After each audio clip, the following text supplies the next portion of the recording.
Okay, in this video we're going to be doing a lot with decimals, percent, and fractions, and so this is going to be problems 12, 13, and 14, and the first question says turn as a decimal, 16 over 25th.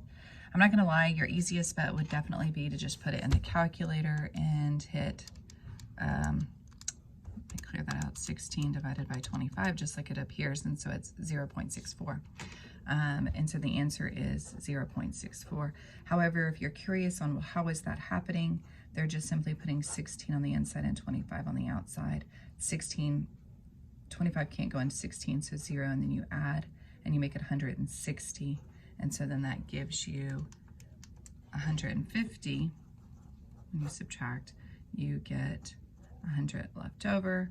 25 into 100 is 4, and so that's where the 0.64 is. But you're welcome to just put it in your calculator and get the decimal equivalency.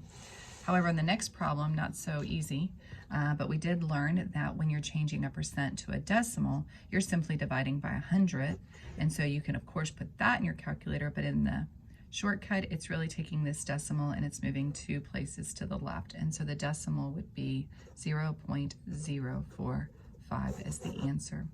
Let's look at problem 14. Here they have us filling out a chart and writing what the fraction and the percent is.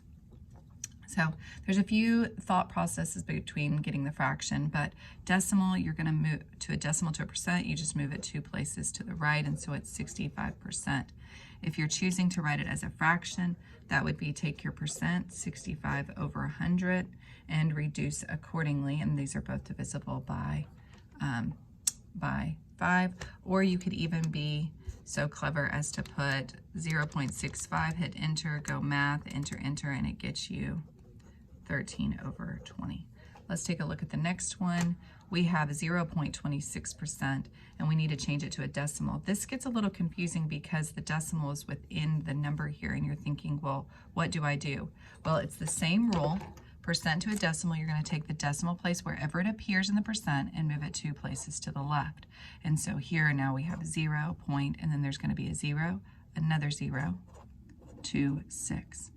And so now if we're going to change this to a fraction, again, you could take, there's a few different thoughts. You can take this, the 0.26, and put it over 100, but you can't have a decimal in your fraction, so you could also put the 26 over the last place value, so tenths, hundredths, thousandths, 10 thousandths. So that's a little big, and then you'd have to reduce that. Or again, you could always go 0.0026, because that's what it was as a decimal.